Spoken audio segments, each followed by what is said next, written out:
Dear student, I hope आप लोग अच्छे होंगे, स्वस्थ होंगे और मस्त होंगे। आइए आज से हम शुरू करते हैं आपका 2025-26 का मैथ्स का सिलेबस। और आज हम पहले शुरू करेंगे पहले टॉपिक में, पहले लेक्चर में हम शुरू करेंगे कक्षा 12 का विषय गणित। अध्याय हमारा 3 शुरू होगा। चैप्टर का नाम है आबी।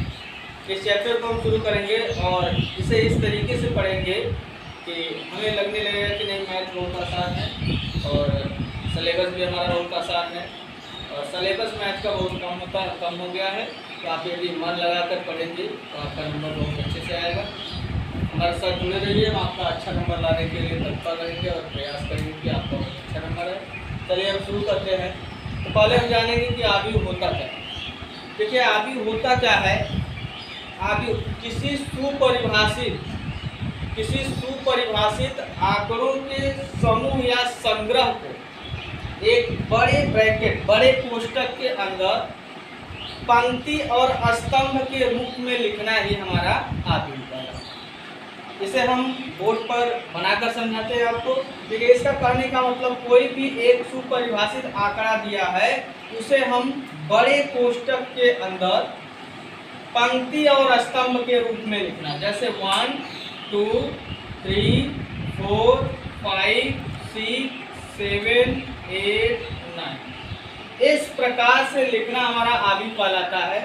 इसमें होता क्या है कि देखिए ये जो क्षैतिज में लिखे जाते हैं, यानी कि जो ये हमारे हॉरिजॉन्टल में लिखे जाते हैं, इन्हें बोला जाता है पंक्ति। इन्हें कहा जाता है पंक्ति। और ये वर्टिकल में जो लिखे जाते हैं, यानी स्तंभ में जो लिखे जाते हैं, कॉलम में जो लिखे जाते हैं, इन्हें कहा जाता है स्तंभ। ये कॉलम या वर्टिकल लाइन में जो लिखा जाता है उसे स्तंभ कहा जाता है। हॉरिजॉन्टल लाइन या फिर पंक्ति इसको कहते हैं, या फिर इसी को रो बोला जाता है। इसे बोला जाता है कॉलम और इसे बोला जाता है रो। रो मीन्स पंक्ति, कॉलम मीन्स स्तंभ। तो इस पैटर्न से लिखना, इस बड़े कोष्ठक के अंदर इस प्रकार से पंक्ति और स्तंभ के रूप में लिखना है हमारा क्या कहलाता है, आबी कहलाता है। तो यहाँ से तो ये हो गई आबी का डिफिनेशन। अब आबी में कुछ चीज़ें होती हैं, छोटे छोटे इसके डिफिनेशन होते हैं, इसके छोटे छोटे कुछ पद होते हैं, वो हम जानेंगे। तो देखिए इसमें होता क्या है कि सबसे पहले ये जो लिखे गए रहते हैं, इसमें नंबर या फिर कुछ भी ABC भी लिखा जाता है, तो ये जो लिखे रहते हैं ये हमारे इसमें एलिमेंट्स या अवयव कहलाते हैं। इसमें लिखे गए ये जो होते हैं 1 2 यानी वर्टिकल और हॉरिजॉन्टल के रूप में हर एक पद जो लिखा जाता है वह हमारा अवयव कहलाता है। और आव्यूह को जो है, किसी आव्यूह को हम हमेशा वर्णमाला के बड़े अक्षरों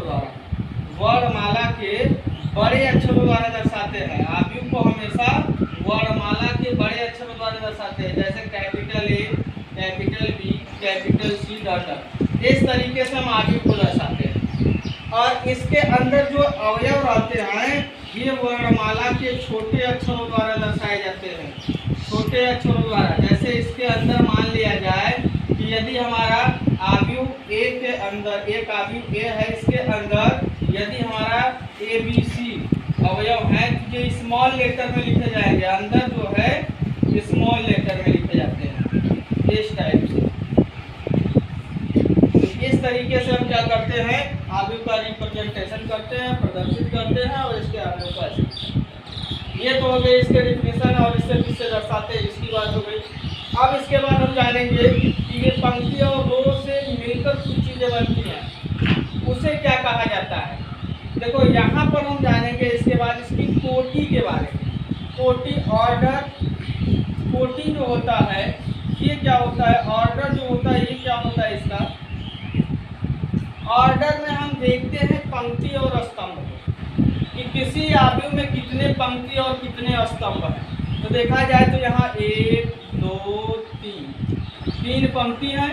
स्तंभ की बात करें 1 2 3, तो स्तंभ 3 है। तो इसे इस प्रकार से लिखा जाता है, कहा जाता है कि इसकी कोटि क्या है, 3 क्रॉस 3।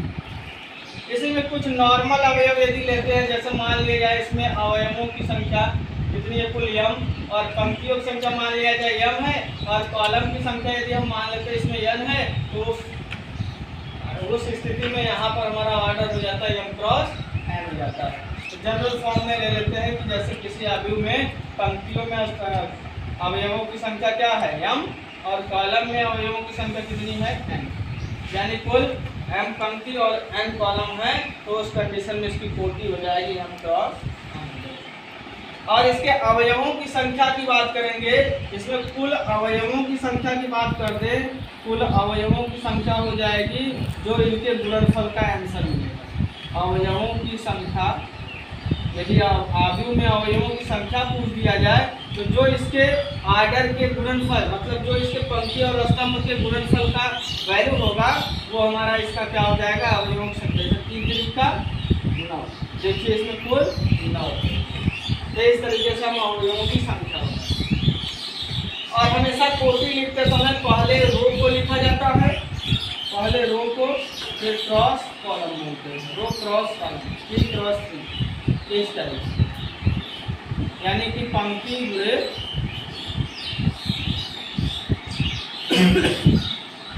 स्तंभ, ये होता है। तो इस तरीके से हम आदि को रिप्रेजेंट करते हैं, इसके कोटि को दिखाते हैं, और आदि को बड़े लेटर से दर्शाते हैं, उसके अंदर अवयव को स्मॉल लेटर। तो ये हो गया आदि की परिभाषा और इसके इर्द गिर्द जो चीजें आती है उनकी बात। अब इसके बाद हम जानेंगे आव्यूह के प्रकार। आव्यूह के प्रकार, आव्यूह के प्रकार की बात करें, types of matrix, types of matrix, types of matrix की बात करें तो ये अनेकों प्रकार के होते हैं, कई प्रकार के होते हैं। तो लिखेंगे ये निम्नलिखित प्रकार के होते हैं, निम्नलिखित प्रकार के होते हैं। तो निम्नलिखित प्रकार में जैसे पहला जानेंगे हम, पहला बोलते हैं पंक्ति आव्यूह। पंक्ति आव्यूह ऐसे रो मैट्रिक्स बोला जाता है। पंक्ति आव्यूह की बात करें या इसी को रो मैट्रिक्स बोलते हैं।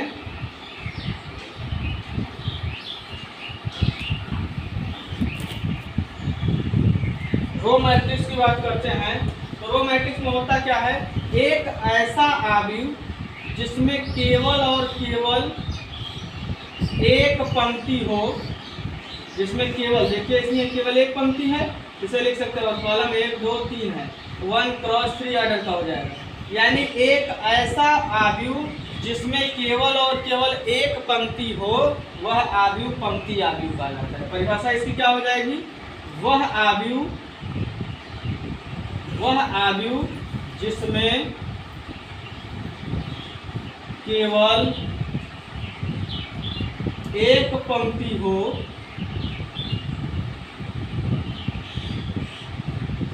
पंक्ति आव्यूह कहलाता है। पंक्ति आव्यूह कहलाता है। जैसे एग्जाम्पल में ये दे दिए, ये एग्जाम्पल इसका है। इसी प्रकार जैसे दूसरे नंबर की बात करते हैं तो दूसरा होता है स्तंभ आव्यूह। स्तंभ आव्यूह इसे बोला जाता है कॉलम मैट्रिक्स। कॉलम मैट्रिक्स की बात करें तो कॉलम मैट्रिक्स में क्या होगा, सेम इसी टाइप से, एक ऐसा आव्यूह जिसमें केवल एक स्तंभ हो, वह आव्यूह स्तंभ आव्यूह कहलाता है। यानी वह आव्यूह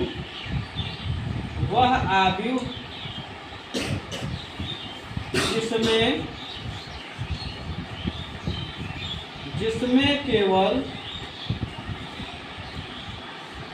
एक स्तंभ होता है,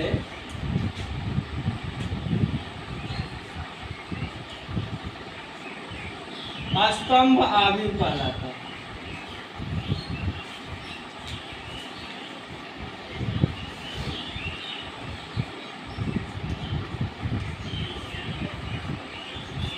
जैसे जैसे इसकी बात करते हैं तो केवल और केवल इसमें 1 2 3 स्तंभ की बात, जैसे रो देखा जाए तो 3 है लेकिन कॉलम इसमें 1 है, ये हो जाएगा 1 क्रॉस 3 का, पहले रो लिखा जाता है फिर कॉलम, तो रो 3 हो गया 3 क्रॉस 1 का। फिर इसमें देखा जाए तो कॉलम की संख्या हो गई 1, तो यानी लिखे हैं कि जिसमें केवल एक स्तंभ होता है वह हमारा स्तंभावी का है, और जिसमें केवल एक स्तंभ है। तो ये हो गया स्तंभावी की बात। और इसके टाइप्स हैं, और इसके टाइप्स में जैसे हम बात करेंगे, आप इसे नोट करते चलिए, वैसे बुक में दिया है, समझ लेंगे तो समझ लेंगे तो आप अच्छे से बुक से कर सकते हैं।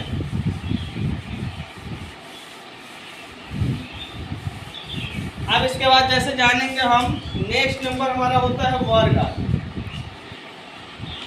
वर्ग आव्यूह, वर्ग आव्यूह की बात करें तो इसे स्क्वायर मैट्रिक्स बोला जाता है। तो इसके देखेंगे तो नाम से ही जैसे वर्ग होता है सब कुछ होता है, वैसे ही हमारा ये भी इसके नाम से ही लगभग आपको समझ में आ जाए किस टाइप का मैट्रिक्स होगा। देखिए इसमें देखेंगे तो हम कहेंगे एक ऐसा मैट्रिक्स जिसमें स्तंभ और पंक्ति दोनों की संख्या बराबर हो, वह आव्यूह जिसमें पंक्ति और स्तंभ दोनों की संख्या आपस में बराबर हो, वह हमारा वर्ग आव्यूह कहलाता है। तो कहेंगे वह आव्यूह जिसमें पंक्ति व स्तंभ दोनों की संख्या बराबर हो,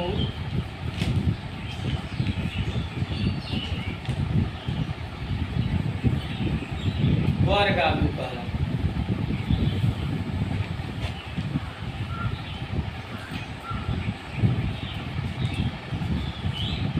वर्ग आव्यूह कहलाता, जैसे 1 2 3 4, इसमें देखा जाए तो 2 रो 2 कॉलम, 2 क्रॉस 2 आ जाएगा, तो 2 रो 2 कॉलम, रो और कॉलम आपस में बराबर हो गए, रो और कॉलम की संख्या जो होती है इसमें आपस में बराबर होती है, यानी पंक्ति और स्तंभ जो होते हैं वो आपस में बराबर होते हैं। तो ऐसा आव्यूह जिसमें स्तंभ और पंक्ति और स्तंभ बराबर होते हैं वो वर्ग आव्यूह कहलाते हैं। अब वर्ग आव्यूह के बाद आता है हमारा तत्समक आव्यूह। तत्समक या इसी को बोला जाता है इकाई, या इसी को बोला जाता है मात्रक आव्यूह।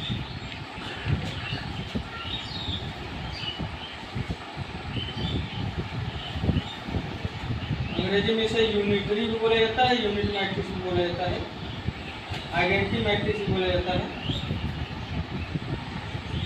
आइडेंटिटी मैट्रिक्स भी इसे बोला जाता है।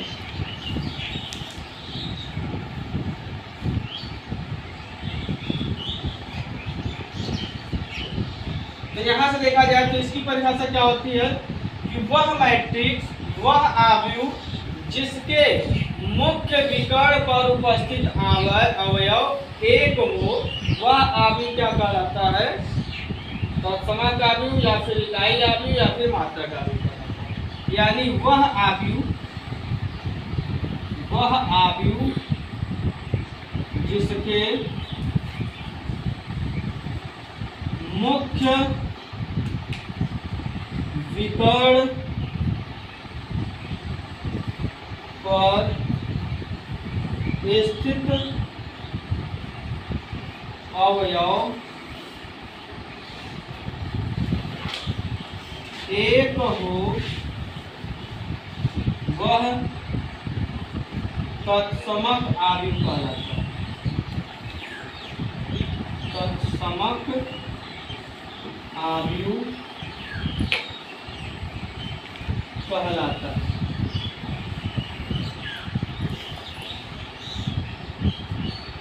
जैसे इसकी बात करेंगे एग्जाम्पल की, तो ये हो जाएगा 1 0 0 0 0 0 0 0 1। हाँ, इसमें एक बात और, मुख्य विकर्ण पर स्थित अवयव एक हो तथा अन्य अवयव शून्य हो। इसी में यहाँ पर होना चाहिए तथा अन्य अवयव शून्य हो, शून्य हो। इसके बाद आ जाएगा वह आव्यूह तत्समक आव्यूह का, यानी एक ऐसा आव्यूह जिसके मुख्य विकर्ण पर, ये हमारा इसका मुख्य विकर्ण कहलाता है। वैसे विकर्ण तो देखा जाए ये भी होगा, इसीलिए इसे मुख्य विकर्ण बोला जाता है। ये होता है इसका मुख्य विकर्ण, ये होता है मुख्य विकर्ण। तो मुख्य विकर्ण पर जो स्थित अवयव हो वो केवल और केवल एक हो और बाकी सब शून्य हो, वह आव्यूह हमारा क्या कहलाता है, तत्समक आव्यूह कहलाता है। और ये हमारा 3x3 का है, ये 2x2 का भी होता है, 1x1 का भी होता है। और आइडेंटिटी मैट्रिक्स को हमेशा I से रिप्रेजेंट करते हैं। जैसे ये हमारा 3x3 का है तो इसे I3 से प्रदर्शित करेंगे। यहीं पर यदि 2x2 का आइडेंटिटी मैट्रिक्स रहेगा तो उसे I2 से रिप्रेजेंट करेंगे, वहाँ पर हो जाएगा 1 0 0 1। ये हो गया 2x2 आर्डर का हमारा आइडेंटिटी आव्यूह, यानी कि इकाई आव्यूह। तो ये सारे आव्यूह के प्रकार है। कुछ और भी है, जैसे कि मुख्य विकर्ण आव्यूह होता है। तो मुख्य विकर्ण आव्यूह में हमारा क्या हो जाएगा, जैसे मुख्य विकर्ण आव्यूह का खाली एग्जाम्पल से बता देते हैं, इसकी क्योंकि बहुत ज़्यादा जरूरत नहीं है, तो यहाँ पर जान जाए हमसे कि मुख्य विकर्ण आव्यूह क्या होता है। डायगोनल मैट्रिक्स बोला जाता है इसे, मुख्य विकर्ण आव्यूह। मुख्य विकर्ण आव्यूह की बात करेंगे तो इसके मुख्य विकर्ण के अवयव जो होंगे वो अशून्य होंगे, बाकी सब शून्य होंगे। वह आव्यूह हमारा कहलाता है मुख्य विकर्ण आव्यूह। ये हो गया मुख्य विकर्ण आव्यूह। बाकी तीन टाइप्स के हमारे क्या होते हैं आव्यूह के प्रकार, तो देख लीजिए यार। ये इसका हमारा क्या है, नॉर्मल, यानी कि पहला लेक्चर जो कि जिसमें उसके बेसिक चीज़ों को बताए गए हैं, उनके डिफिनेशन के बारे में बताए गए हैं, मैट्रिक्स आव्यूह होता क्या है हमारा। ये सारी चीज़ें यदि हमको समझ में आएंगे, जब हम क्वेश्चन बताएंगे तो आपको बहुत अच्छे समझ में आएंगे। तो आप इसे समझ गए होंगे, मैं अपनी तरफ से उम्मीद करता हूँ कि आपको अच्छे समझा पा रहे हैं। तो आप समझ गए हैं तो मेरे चैनल को लाइक करें, सब्सक्राइब करें, अपने मित्र दोस्तों में शेयर भी करें। और नेक्स्ट लेक्चर में हम आपको इसका क्वेश्चन बताना शुरू करेंगे। क्वेश्चन बताया जाएगा तो आपको अच्छे समझ में आएगा, जब ये चीज़ें आपको समझ में आएगी। तो आप लेक्चर यदि देखने पर नहीं समझ में आए तो एक दो बार फिर से देखिए, देखने के बाद आपको जरूर समझ में आ जाएगा। थोड़ा सा आप बुक का इस्तेमाल कर लेंगे, क्योंकि बुक में भी ये चीज़ें दिए गए हैं, तो वहाँ से रिवीजन हो जाएंगे। तो कल से मतलब नेक्स्ट लेक्चर से हम इसका क्वेश्चन शुरू करेंगे। आप लोग अपने मित्र दोस्तों को जोड़ लेंगे ग्रुप में और शेयर कर देंगे, तो हम शुरू करेंगे।